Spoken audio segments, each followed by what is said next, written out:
In this video, I'm going to go over my earnings for providing decentralized storage on the SCPrime network for the past 12 months.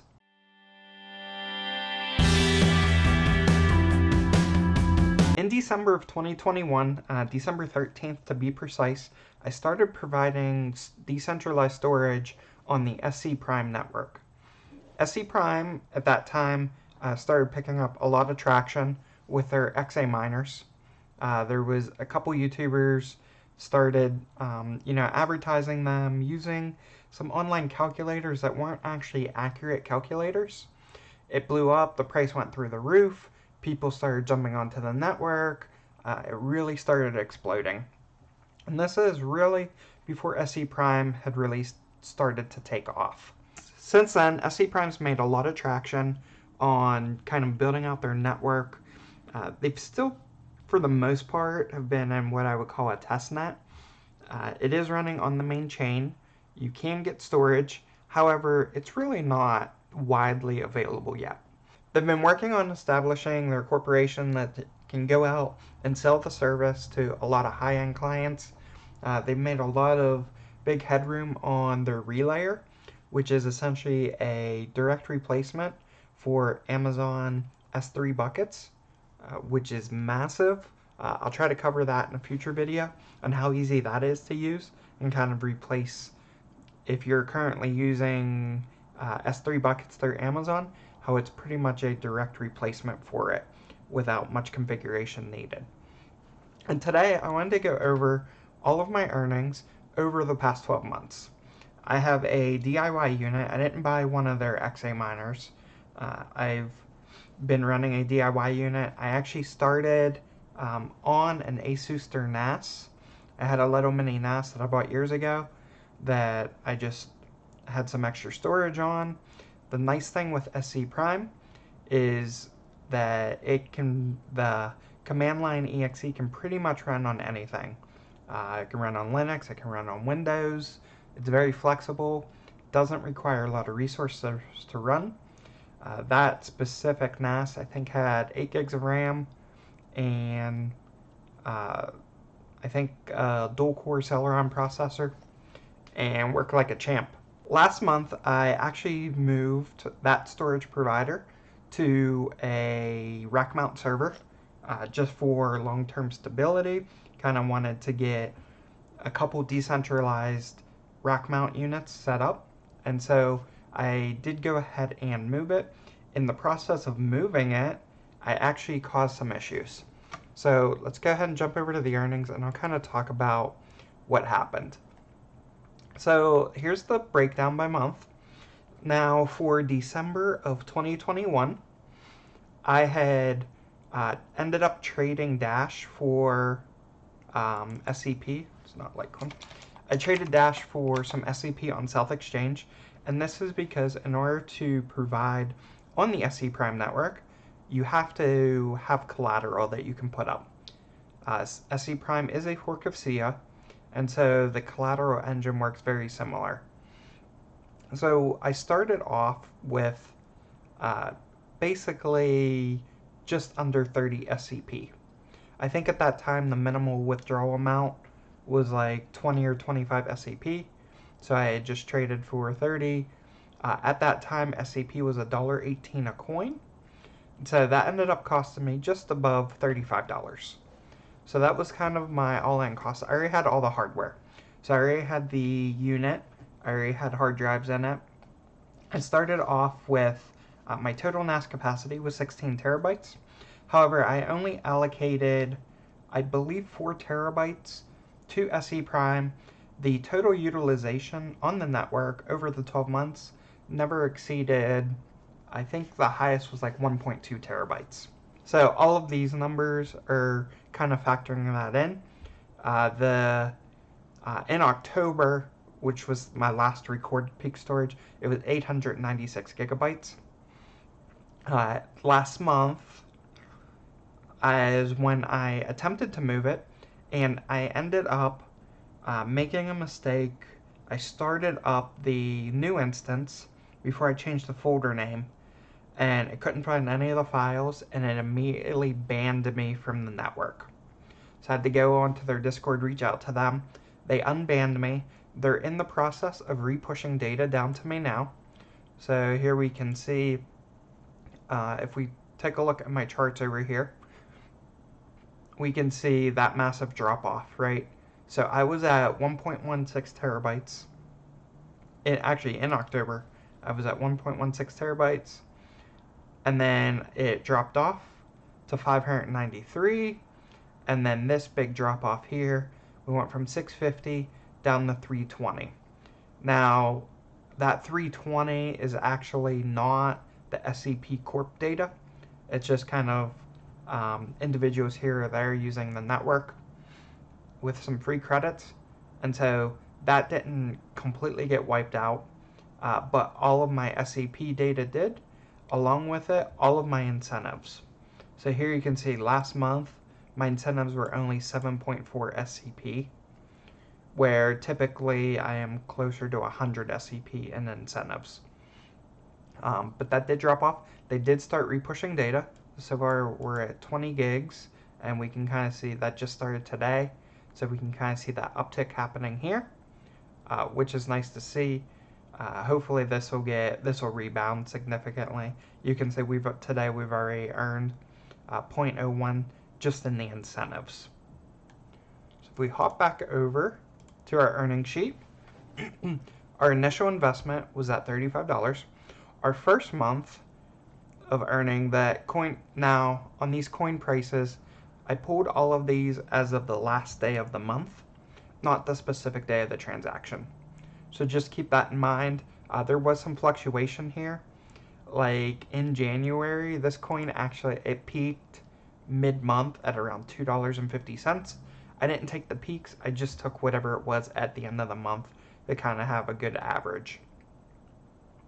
So we had earned 40.26 SCP at $1.19, so 47. So we can see we immediately got our initial investment back, right, just by running this thing for a month, which was really nice. You don't have to you don't lose the coins, you don't have to send them anywhere. You just hold them in your wallet as collateral. And what I've done is I've just let this thing compound over time. So I'm at the point now where my collateral is actually over 1,000 SCP if needed. I don't think I've really spent any of the SCP, so I've just been kind of holding it, and we'll see what the price does. So in January, we earned $47.92, and then in February, that doubled. So again, I started on the 13th, just had a little bit of data come through, and then really in January where we had a lot of data come through, and that February payout, we got 81.59 SCP at $1.07, and that was a payout of $87. So that was really nice for that month. And then in March is where the markets started to really go down. So our earnings actually month over month have increased, which has been great. It's just that the fiat representation has gone down. So we got 78 SCP in March at 64 cents a coin, which was still about $50, which is really good. In my opinion, good for what was happening in the market. And then we got 77 SCP the next month, 51 cents. That's around $40. And then you can see that massive drop off in price continuing to happen, right? So then our coin price went from 51 cents to 39 cents. However, I was earning 103 SCP, and that's because I was providing more data to the network. And that was a payout of $40. So we can see that price went from 49 39 cents, but I actually made more than the prior month. And then what happened around that time is SCPrime announced they wanted to move to a licensing model. So they were no longer going to, essentially they didn't want DIY units on their network. It wasn't that they didn't want them. They basically wanted a dev fund, right, that they didn't have in place. They tried to put that in place by selling their own hardware. However, in a lot of people's minds, including my own, the hardware was quite high in cost. They are using enterprise drives. There's some reasons to that cost, but to jump into the network and spend a couple of $1,000s was beyond, your normal home user. So DIY was definitely a nice feature. However, what they ended up doing is they basically rolled out a license model. So if you bought one of their miners, you got a license to it, no problem. If you're running your own unit, you had to pay for a license in order to continuing to use the network effective in June.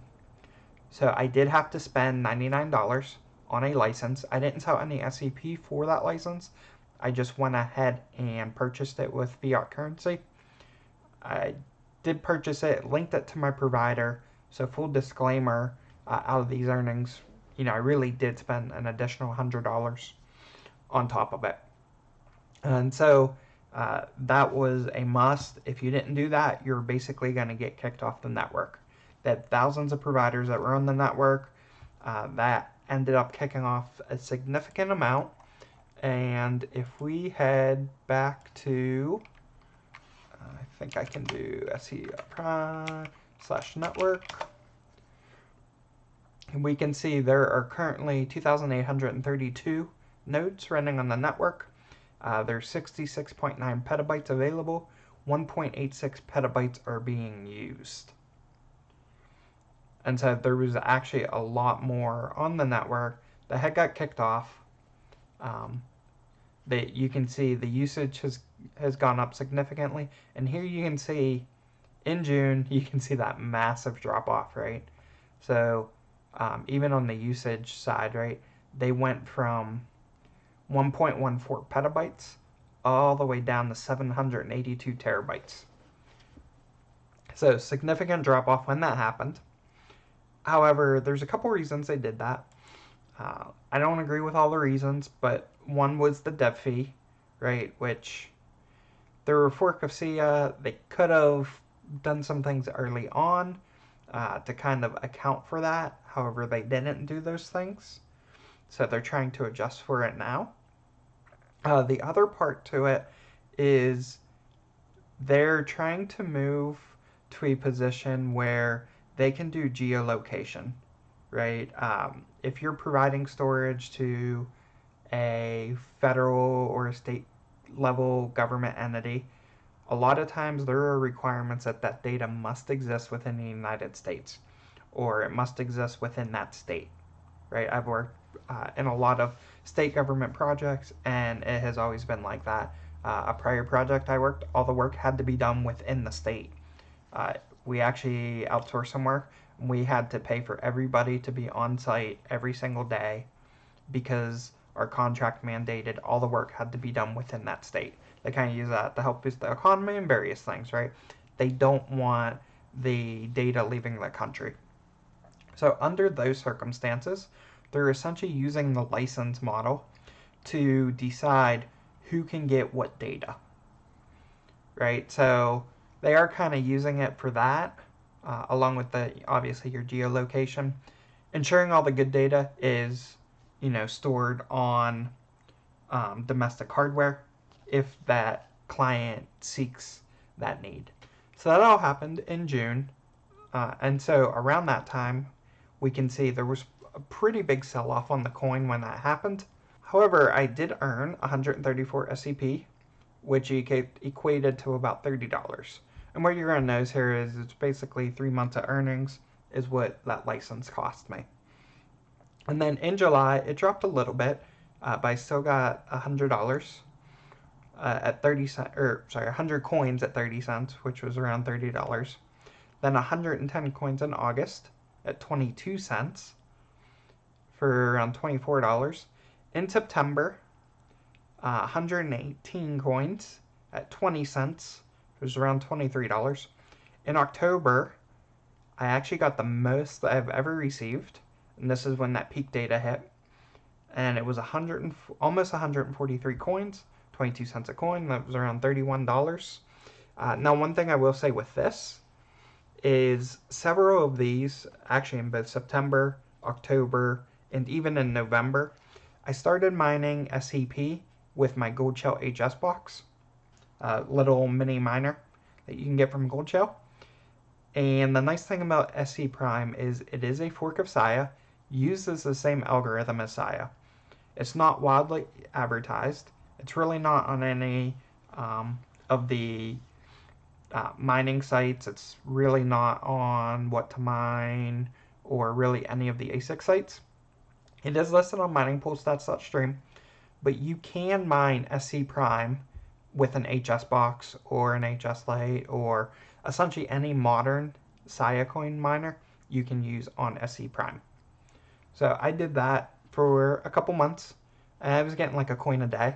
And then that leads us up to last month when I started moving my NAS to a dedicated server, and I had that little hiccup where I copied all the data. I was really cognizant that I did everything right, and then I spun up the executable without verifying that I had changed the folder name. Tried to stop as quickly as possible. It was too late. Instantly got banned off the network. So that November payout was a little bit lower. It was 82 coins, 16 cents a coin for $13. And then this month, I actually got a payout on the 1st of December. So I did include in this earnings report. It was a payout of 62.27, and SCPrime has hit its all-time low in, well, at least a year. So we're at the lowest point it's been in the past year. It's only 15 cents a coin. And so that essentially on the 1st of the month, I did get a payout for $9.34. So what that looks like for the past 12 months is a total earnings of 1,161 SCPrime tokens, or coins rather. The average coin price across that duration has been around 50 cents, and my total revenue is $462.69 in fiat currency. So that's kind of what we're sitting at. Just kind of wanted to give you guys a quick overview of what the earnings have been like on SCPrime. I'll continue to be a provider on the network as much as I can. I really like decentralized storage projects. If you follow the channel, you probably know that. And this is one of the units that I'll be running long term. They are doing a hard fork, which may actually cause me to drop off the network. We will see. I'll probably try to cover that in a future video. That's going to be happening soon, and it's actually, to me, it's a big drawback to the network, but we'll definitely be covering that, and we'll see what happens with the earnings. One thing I will mention is that not all of these earnings are directly from providing storage to the network. Some of them are incentives. So when I hopped over to the dashboard, you probably saw the incentives section. And that is right now, because they're still kind of in the preliminary stages, they're paying out an incentive each month based on use capacity that is on top of the storage cost. And what that incentive is it's basically there so that they can get people onto the network providing storage. You don't get the incentive for available capacity, but you do get it for used capacity. So it's advantageous to keep your system up and running. You have to maintain at least a 95% uptime. I'm currently at 99% uptime. And so that is just kind of an added bonus on that.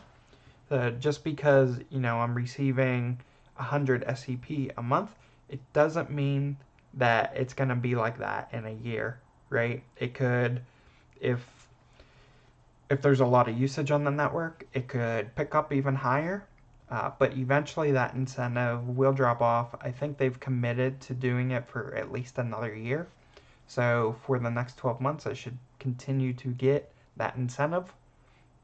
However, it will slowly probably drop off and that incentive will go away. However, you will still be rewarded for providing decentralized storage. You just won't get that guaranteed incentive.